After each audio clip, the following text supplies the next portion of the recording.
Chers invités de ma page Facebook, bonjour. Bienvenue à cet autre numéro de notre émission de formation juridique du citoyen. Le droit dit quoi? Afin que l'une n'en ignore. Nous sommes dans un nouveau décor pour la première fois. Nous voulons tout simplement dire merci à toute cette équipe de communication qui nous suit, qui nous permet véritablement d'avoir cette émission. Cette équipe nous a suivis. Je voudrais vraiment avec vous dire merci à toutes ces personnes qui se sacrifient et qui prennent le temps pour que nous puissions être à jour. Je voudrais saluer l'infatigable Olivier Niawa. Je voudrais aussi saluer M. Paul Zirima.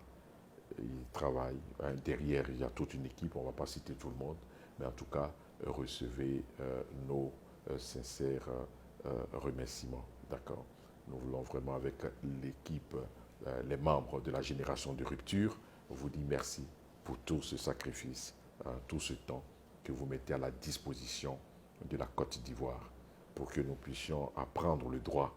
C'est notre pari, c'est le pari de ces nombreuses personnes pour une génération nouvelle, une génération à la pensée démocratique, non seulement à la pensée démocratique, mais à la pratique démocratique, c'est-à-dire une société soumise à la loi.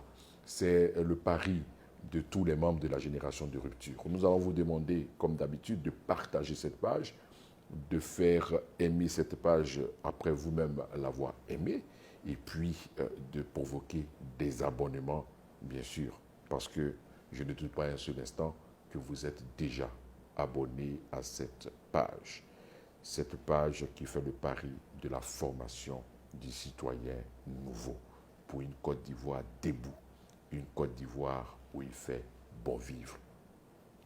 C'est une Côte d'Ivoire dans laquelle la loi triomphe. Nous avons commencé une série de formations en ce qui concerne les rapports entre l'employeur et l'employé. Nous avons commencé par la lettre de demande d'explication. Nous avons donné toutes les précautions qu'il fallait prendre lorsqu'on était en train de rédiger une lettre de demande d'explication à un employé. La semaine dernière, il y a eu le point numéro 2. Nous avons développé les précautions qu'il fallait prendre dans la rédaction de la réponse à la demande d'explication. Aujourd'hui, le troisième point, j'ai envie de dire pour boucler la boucle, nous allons parler de la lettre de licenciement. Les précautions à prendre en rédigeant une lettre de licenciement. Ces précautions sont d'autant plus importantes que la lettre de licenciement, comme on le dit en droit, va figer le procès. Donc lorsque vous êtes en train de rédiger, il va falloir prendre des précautions. La lettre de licenciement va figer le procès. En droit, qu'est-ce que ça veut dire? Ça veut dire que lorsque vous rédigez la lettre de licenciement, les thèmes que vous utilisez, les faits, votre argumentation, ce qui est contenu dans la lettre de licenciement va limiter le cadre du procès. En d'autres mots, si vous n'avez pas invoqué des faits en ce moment-là dans la lettre de licenciement, vous ne pourriez plus invoquer d'autres faits en dehors de ceux qui sont contenus dans la dite lettre.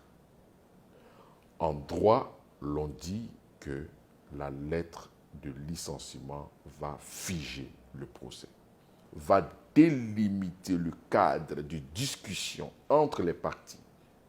C'est seulement ce que vous avez mis dans la lettre de licenciement qui pourra être discuté devant le juge. C'est très important. C'est très important aussi parce que vous savez que c'est la lettre de licenciement qui va être discutée. naturellement. C'est cette information que vous donnez à l'employé, au salarié, pour lui parler de la rupture de votre relation de travail. C'est cette motivation contenue dans la lettre de licenciement qui va soit emporter la conviction, c'est-à-dire être acceptée par le travailleur ou être refusée par lui. D'où son importance. C'est la lettre de licenciement qui sera discutée au tribunal. Parce que la lettre de licenciement devra contenir un certain point essentiel que nous allons prendre le soin maintenant de vous expliquer. Vous êtes maintenant des habitués de cette émission et vous savez comment est-ce qu'on se comporte à chaque fois. Nous avons toujours la référence juridique, la référence légale, le fondement. C'est ça. Il faut avoir ce réflexe. Lorsque vous êtes en train de faire une chose, lorsque vous voulez construire, par exemple, vous voulez construire le permis de construire, comment est-ce qu'on l'obtient? Vous devez chercher dans la loi sur la construction. Vous devez rechercher la loi sur la construction. Vous devez chercher. C'est ça, ces réflexes. Vous voulez acheter un bien immobilier, vous devez rechercher la loi sur les ventes. C'est ce réflexe que nous voulons que vous ayez en tant que membre de la génération de rupture. Ici, nous recherchons la loi. Nous l'avons déjà annoncé. C'est la même loi, la loi 2015-532 du 20 juillet 2015 portant Code du travail. C'est cette loi qui est la référence. En ce qui concerne la lettre de licenciement, il y a l'article 17. Vous devez vous référer à l'article 17 de cette loi.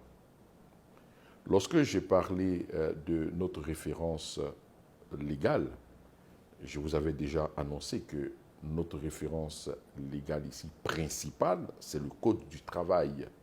Ce n'est pas la référence exclusive, c'est-à-dire ce n'est pas la seule référence. Vous aurez des décrets d'application, vous avez aussi, en ce qui concerne les références de la rédaction de la lettre de licenciement, vous allez en tant qu'employeur vous référer non seulement à ces tests, la convention collective aussi va vous intéresser, et vous aurez aussi besoin du contrat de travail de l'employé, et puis vous avez aussi une référence importante, c'est le règlement intérieur de l'entreprise. Ça, c'est le cadre qui pourra vous aider à la rédaction d'une lettre de licenciement. Mais principalement, comme on le dit, vous avez le Code du travail et l'article 17. Bien compris.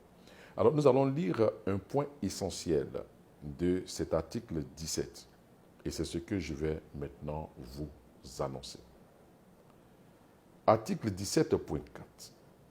Le motif du licenciement peut tenir à la personne du salarié, qu'il s'agisse de son état de santé, de son aptitude à tenir l'emploi, de son insuffisance professionnelle ou de sa conduite fautive. Le licenciement est alors qualifié de licenciement pour motif personnel. L'employeur qui licencie pour motif personnel doit notifier sa décision par écrit au salarié. La lettre de licenciement comporte nécessairement l'indication du ou des motifs de la rupture, le nom ou la raison sociale de l'employeur, le numéro d'immatriculation à l'institution de prévoyance sociale et l'adresse de l'employeur. Les noms, prénoms, numéros d'affiliation à l'institution de prévoyance sociale, date d'embauche et qualification professionnelle du salarié, la date de prise d'effet de la rupture, dans le même temps où il notifie le licenciement au salarié, l'employeur informe l'inspecteur du travail et des lois sociales du ressort. Cette information écrite comporte les mêmes indications que celles contenues dans la lettre de licenciement. C'est l'article 17.4 du Code du travail. Ce sont des choses qu'il ne faut pas ignorer parce que ça peut coûter très cher à l'entreprise. Vous savez, aujourd'hui, la gestion du personnel, c'est une science. On parle de la gestion des ressources humaines. C'est une science. Ce qu'on appelle les DRH. C'est une science. Alors, il faut connaître toutes ces choses. C'est très important. Sinon, ça peut coûter très cher à l'entreprise. On ne s'amuse pas lorsque nous sommes en train de rédiger une lettre de licenciement. Ça peut coûter très cher si vous faites des erreurs. Et c'est ce que nous voulons vous éviter. D'accord? Voici cette disposition que nous venons de lire, qui nous sert de référence. Article 17.4. À partir de cette lecture, nous pouvons savoir ceci, que le licenciement peut intervenir pour des raisons qui tiennent à la personne du salarié. Ça, c'est très important, cette information. Cela veut dire qu'il y a des licenciements qui peuvent intervenir en dehors de la personne du salarié. Lorsque vous prenez, par exemple, un licenciement pour motif économique, c'est un licenciement qui est en dehors de la personne du salarié. Il y a maintenant d'autres licenciements qui tiennent à la personne du salarié. Je voudrais ici vous dire que ce qui nous intéresse aujourd'hui, principalement, je ne dis pas exclusivement, mais je dis principalement, c'est le licenciement qui tiendrait à la personne du salarié, à sa personne. Alors là, la loi parle, par exemple, d'un licenciement pour l'état de santé, par exemple, du travailleur. N'est-ce pas? Pour insuffisance professionnelle, par exemple, la personne du salarié. Et puis, à côté de tout cela, vous avez les licenciements pour faute du salarié. C'est ça qui nous intéresse le plus, le licenciement pour faute du salarié. C'est là-bas qu'il y a beaucoup de discussions, lorsque vous invoquez une faute. Nous avons vu la liste, ou du moins les éléments, les indications, les mentions nécessaires qui doivent être. Je dis mention nécessaire. La loi dit mention nécessaire. La loi n'a pas dit mention obligatoire. Il y a une nuance en droit. Nécessaire et obligatoire, ce n'est pas la même chose. Mais le législateur a choisi, il a dit mention nécessaire. D'accord? Donc en principe, si vous êtes une société sérieuse, si vous êtes une société qui maîtrise vraiment les tests, alors vous devez refléter ce que la loi dit. Quand on voit ces mentions, on dit ça c'est une société sérieuse. Alors n'oubliez pas l'affiliation par exemple de la personne à la CNPS, sa mention, vous avez tout cela. C'est très important. C'est des choses, il faut se référer à cela. Alors donc, ces mentions, je vous prie simplement de vous référer à l'article 17.4 du Code du travail. Nous allons progresser. Nous allons progresser sur les précautions à prendre dans la rédaction d'une lettre de licenciement. Et nous voulons nous mettre dans cette position, toucher des points essentiels, les points qui font qu'il y a débat. L'un des points essentiels pour nous, c'est la motivation. C'est cela, la motivation de la lettre de licenciement. Il faut motiver la lettre de licenciement. Cela veut dire quoi? Le licenciement se définit en fait comme la rupture du lien de travail. La motivation du licenciement, ce sera quoi? Ça va être les arguments de fait qui justifient la rupture du lien de travail salarié. En d'autres mots, qu'est-ce qui justifie? Quelles sont les raisons qui sont à l'origine de la séparation?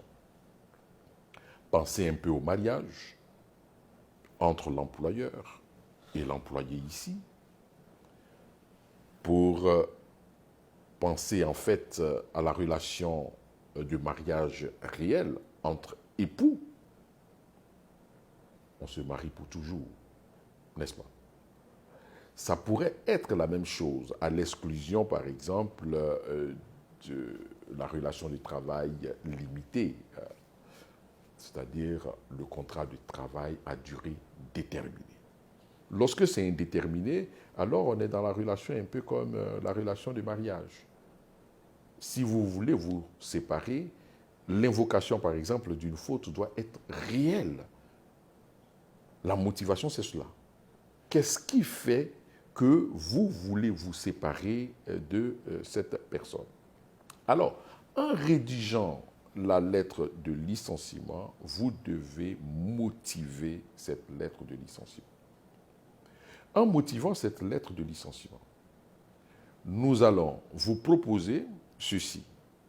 Pour montrer potentiellement au juge, j'ai dit potentiellement au juge, que vous avez respecté la procédure légale, puisque la procédure vous impose de faire une demande d'explication préalable. Avant de licencier votre employé, vous devez lui faire une demande d'explication. Ce qui va se passer, c'est qu'une lettre de licenciement doit épouser, la rigueur dialectique. La rigueur dialectique, c'est la confrontation, une sorte de thèse, d'antithèse et de synthèse. La thèse va être quoi? Ça va être, par exemple, de planter les décors. En date de, nous vous avons adressé une lettre de demande d'explication portant sur, alors vous allez indiquer le fait qui était à l'origine de la demande d'explication, portant sur la disparition, par exemple, d'un colis qui avait été confié à un employé, par exemple, où nous vous avons adressé une lettre de demande d'explication portant sur vos retards répétés en date de. Donc, vous devez, c'est-à-dire que vous ne devez pas inventer les faits, puisque la loi parle de la rigueur des faits, c'est-à-dire que la réalité des faits, les faits doivent être réels, les faits ne doivent pas être inventés. Donc, lorsque vous êtes en train de motiver maintenant le licenciement, pour montrer au juge que vous n'avez pas inventé ces faits, il va falloir les énumérer pour que le juge sache que ce ne sont pas des faits inventés par l'employeur pour se séparer d'un travailleur, n'est-ce pas? Donc, en date de, nous vous avons adressé une lettre de demande d'explication. Cette formalité vaut son pesant d'or parce que la loi vous impose, vous en tant qu'employeur, lorsque vous voulez vous séparer de votre employé, de lui faire une demande d'explication préalable. Alors, lorsque vous rappelez cet élément, c'est pour dire que vous avez satisfait donc, à cette formalité légale. Donc, en date de, nous vous avons adressé une lettre de demande d'explication relativement aux faits de, donc les faits reprochés, qui doivent être des faits précis, comme on l'a dit, n'est-ce pas? Et vous allez dire après, en réponse à cette demande d'explication, vous nous avez fourni les éléments suivants. D'accord? Donc, vous relatez ce qu'il a dit. Et si vous avez décidé de licencier, c'est que vous trouvez insuffisant l'explication que votre employé vous a donnée. vous a fourni. Donc vous voulez passer outre les explications de votre salarié, de votre employé. Alors, pour passer outre, vous devez justifier, motiver ce pourquoi vous voulez vous séparer de lui malgré les explications qu'il vous a fournies. Passez outre. C'est pourquoi je dis que la lettre de licenciement doit épouser la rigueur de cette démarche argumentative, thèse, antithèse, synthèse. Alors, nous allons passer outre. Il va falloir donc justifier en disant que vous nous avez fourni une explication. Cependant, c'est-à-dire que vous allez nous montrer l'insuffisance parce que vous allez passer outre. Cependant, alors vous allez justifier, vous allez motiver. Vous allez motiver. Vous allez dire ce pourquoi il y a faute. Vous allez faire une démonstration. Cela s'impose à vous. Nous avons eu un procès. Je ne vais pas citer le nom des parties, mais l'employeur a demandé à l'employé, par exemple, veuillez vous référer à la lettre que nous avons adressée à l'inspection du travail en date de. Ce n'est pas une motivation. La motivation doit être dans le corps de la lettre de licenciement. La motivation doit être portée à la connaissance de l'employé. Par exemple, une grève illégale, une grève irrégulière, par exemple, une grève déclenchée en dehors de tout cadre légal. Alors, vous allez dire que, cependant, votre grève déclenchée a violé les dispositions de la loi, notamment l'article. Oui, c'est cela la motivation. Vous devez motiver, non seulement de façon factuelle, mais aussi de façon textuelle, de façon légale. C'est très important. On ne rédige pas comme ça une lettre de licenciement. C'est très important. C'est pourquoi ceux qui gèrent le personnel doivent être formés. Il y a trop de dégâts.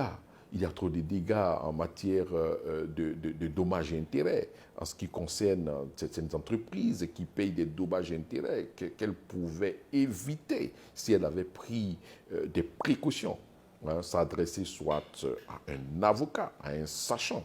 Je vous ai dit que nous sommes près de 700 et quelques en Côte d'Ivoire.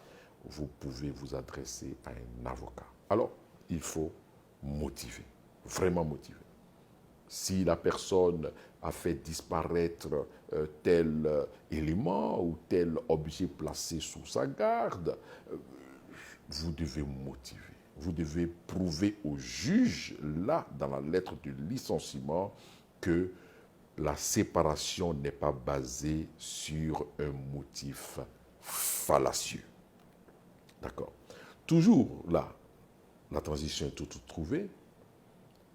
Deuxième point, vos énonciations ne doivent pas être des énonciations mensongères.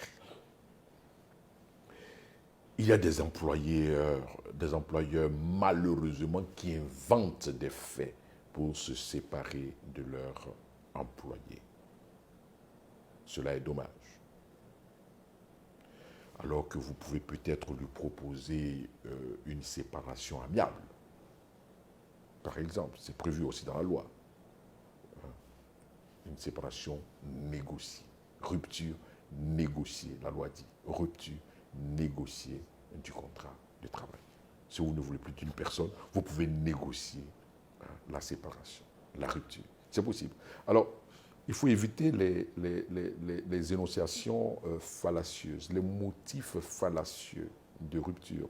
C'est très, très, très important. C'est très important. Il faut éviter ces motifs. C'est-à-dire le mensonge. Il faut les éviter. Il ne faut pas du tout mentir. C'est-à-dire que vous licenciez un travailleur parce que vous n'avez plus besoin de lui, mais vous allez inventer hein, des faits. Si cela n'est pas établi, vous voyez que vous allez être condamné à lui payer des droits de rupture et des dommages et intérêts pour tout simplement motif fallacieux qui n'est d'autre que pour vous dire que vous avez menti. Le motif fallacieux. Un autre élément très important, une autre précaution à prendre, lorsque vous êtes en train de rédiger une lettre de licenciement, vous ne devez pas oublier de qualifier le fait. Mais attention, attention. Écoutez-moi bien, très important. Vous ne devez pas qualifier le fait qui relèverait d'une autre juridiction, notamment la juridiction pénale. Par exemple, vous ne devez pas, vous, en tant qu'employeur, vous autoriser de faire une démonstration pour dire que vous vous êtes rendu coupable d'escroquerie ou vous vous êtes rendu coupable, je dis, d'abus de confiance. Par exemple, évitez cela. Parce que de tels qualificatifs ou de telles qualifications de faits relèvent de la juridiction pénale. C'est la juridiction pénale. Cependant, la description du fait, nous voyons que cette personne s'est autorisée de faire des ponctions sur la chose de la société ou d'utiliser le bien de la société à des fins personnelles, en tout cas à des fins autres que celles de l'objet de la société, alors vous allez simplement décrire ce fait pour montrer que ce fait est en contradiction avec l'objet de la société, mais évitez les termes comme « vous vous êtes rendu coupable d'escroquerie », alors que la personne ne fait pas l'objet de poursuites devant une juridiction correctionnelle. Évitez de telles qualifications. Mais, cependant, des qualificatifs ou des qualifications comme « faute lourde », vous êtes rendu coupable d'une faute lourde, donc après avoir fait cette démonstration, cela est autorisé. Vous devez le faire. Vous vous êtes rendu coupable, ou du moins vous avez désobéi au pouvoir de votre responsable hiérarchique. Donc, des faits d'insubordination. Vous êtes autorisé à le faire. Mais évitez des expressions qui relèvent exclusivement de la juridiction pénale. Il faudrait l'éviter parce que vous n'avez pas le pouvoir pour. D'accord? La loi est très bien réglée. Il faut les éviter. Une autre énonciation importante, vous savez que la loi vous oblige à mettre à la disposition de l'employé, après le licenciement, certains documents. Le certificat de travail, vous devez lui remettre cela. Vous devez lui remettre le relevé nominatif de salaire. Vous devez lui remettre le solde de tout compte. Alors, il faut prescrire cela dans la lettre de licenciement pour dire que ces documents sont disponibles au niveau du responsable des ressources humaines, par exemple. C'est très important pour montrer à la juridiction que vous vous êtes déchargé. N'oubliez pas, je vais en parler tout à l'heure en ce qui concerne la réception de la lettre de licenciement. Il faut laisser des traces, puisque la loi vous oblige à notifier la lettre de licenciement au travailleur. Alors, qu'est-ce qui prouve que vous vous êtes déchargé de cette obligation légale? Il faut un élément laissant trace écrite, à savoir une décharge de l'employé pour montrer que vous lui avez notifié la lettre de licenciement. D'autres personnes vont me dire, mais cher maître, et si le travailleur ne veut pas prendre, il provoque, il n'est pas sur place, alors vous pouvez lui porter tout simplement cette lettre par commissaire de justice. Vous le notifiez cela par commissaire de justice. Vous avez aussi la possibilité d'envoyer la lettre de licenciement par voie postale, avec accusé de réception. Cela est possible. On ne dit pas simplement, on ne dit pas forcément qu'il faille notifier, vous, employeur, forcément à personne là, directement là, au moment où il est au travail, la lettre de licenciement. Cette modalité n'est pas prévue par la loi, mais vous devez notifier la lettre de licenciement. Alors, vous allez utiliser toutes les voies possibles pour pouvoir lui notifier la lettre de licenciement en ayant une décharge pour dire simplement que l'employé a bel et bien reçu la lettre de licenciement, la lettre de rupture. Ça, c'est très important. Vous devez prendre cette précaution. Alors, il y a un autre point important aussi que je voudrais souligner avec vous. Je dirais même que ce sera certainement le dernier point parce que c'est un point important. C'est ceci. Un élément très important que je voudrais aborder avec vous, qui doit signer la lettre de licenciement?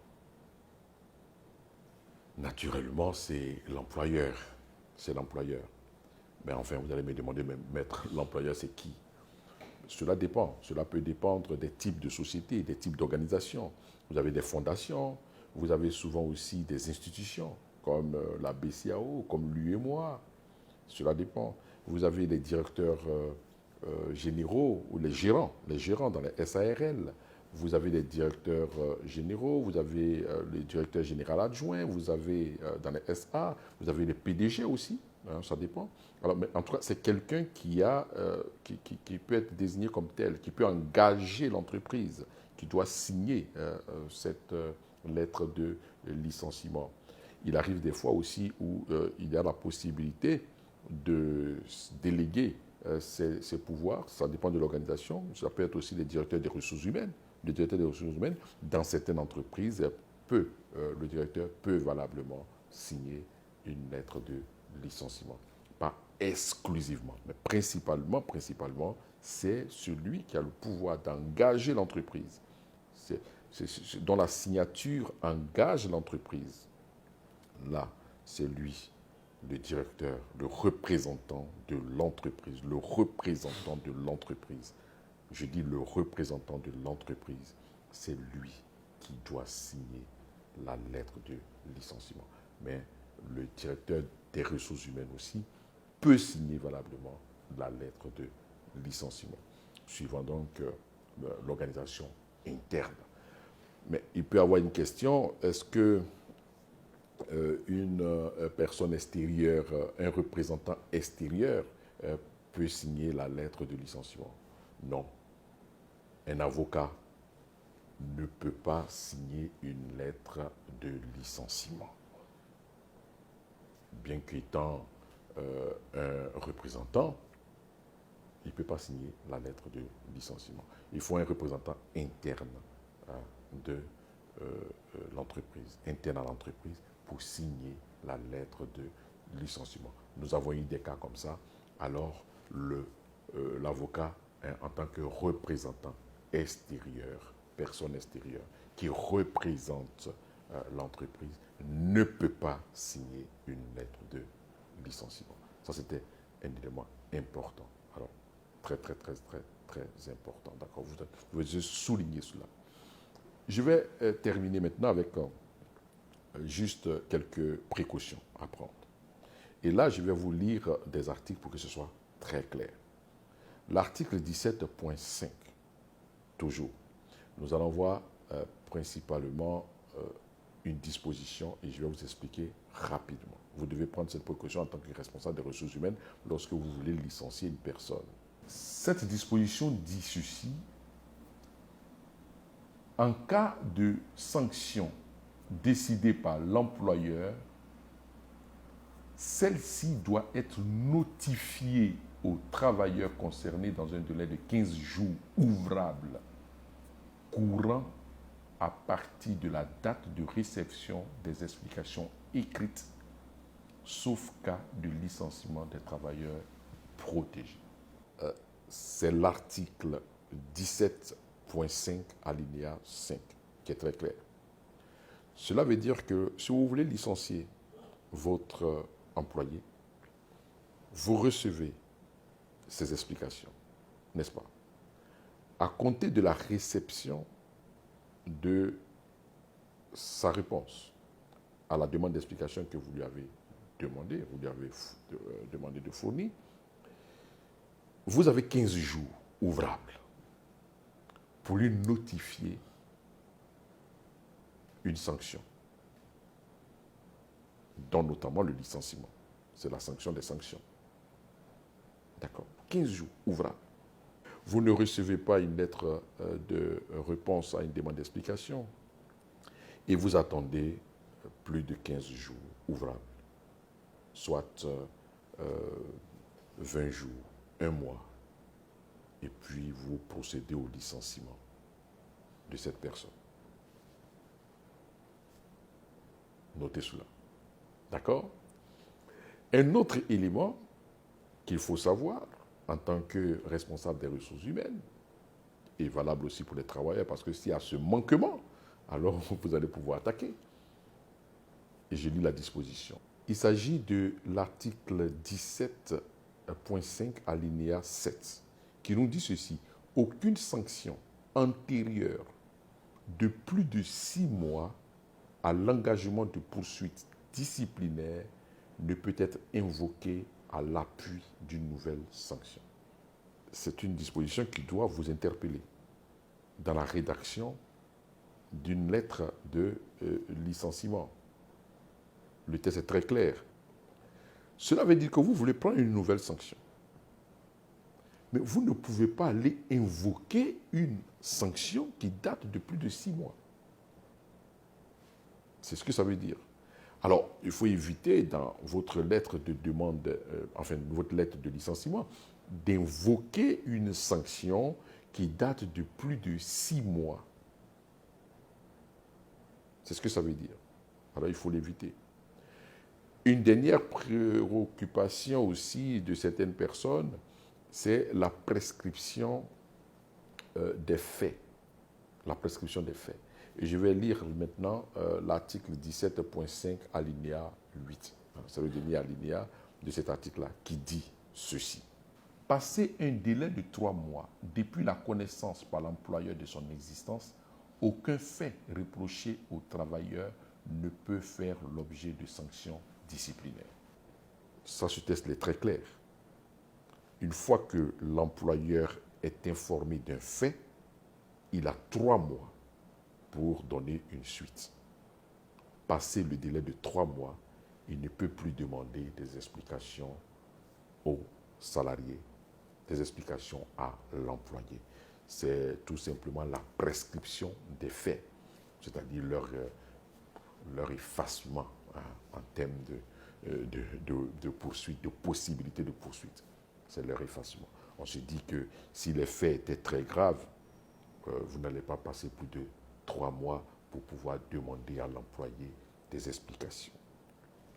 Voici donc aujourd'hui ce que nous pouvons dire sur la lettre de licenciement. Nous avons été certainement un peu plus longs, mais pour vous permettre de mieux cerner cet acte très important de la vie professionnelle, la lettre de licenciement.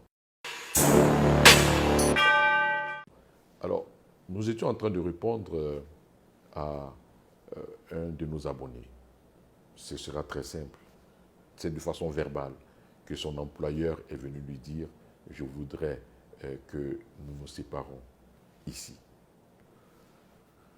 Voilà, vous avez les outils juridiques désormais pour savoir que la notification écrite de la lettre de licenciement fait défaut en l'espèce, mais plus grave, il n'y a même pas eu de lettre de demande d'explication. Cet employeur va être assurément condamné pour licenciement abusif. Il va payer non seulement les droits de rupture à son salarié, mais il va aussi payer des dommages et intérêts pour rupture abusive. Cela peut lui coûter très cher. Voici, très chers invités de ma page Facebook, ce que nous avons voulu dire pour cette émission. La semaine prochaine, nous allons toucher des points très importants. Je vais nous parler la semaine prochaine des concepts du droit, des concepts à connaître lorsque nous avons la matière juridique à manipuler. Il y a des concepts à connaître. C'est qui le procureur? C'est qui le juge d'instruction? C'est qui le juge? C'est qui le greffier audiencier? Qu'est-ce que ça veut dire requérir une condamnation? L'avocat, la plaidoirie, il plaide. Entendre des personnes de la génération de rupture dire l'avocat a requis. Non, nous ne voulons plus de ces concepts employés à tort et à travers. Nous allons vous permettre de pénétrer l'univers du vocabulaire juridique. C'est une mission. Nous nous sommes assignés cette mission. C'est la génération de rupture. Partagez cette page, faites aimer cette page. Je voulais dire encore merci à ces amis étudiants qui sont passés nous voir. Très bientôt, ce n'est pas une surprise, nous allons lancer ce concours Impact Logos, le concours d'éloquence, en milieu universitaire. Ce sera pour très bientôt. Ce sera pour très bientôt, très bientôt. Le thème sera connu, les règlements du concours, et tout cela va être porté à votre connaissance. Ce sera un moment très utile pour notre jeunesse, les leaders de demain. Moi, je vous dis simplement à bientôt. J'ai été très heureux d'être en votre compagnie. C'est avec beaucoup de joie que nous animons cette émission, beaucoup de joie, parce que tout simplement un homme doit avoir une raison de vivre. Notre raison de vivre, c'est l'humain, la route qui mène vers là où nous allons. À très bientôt.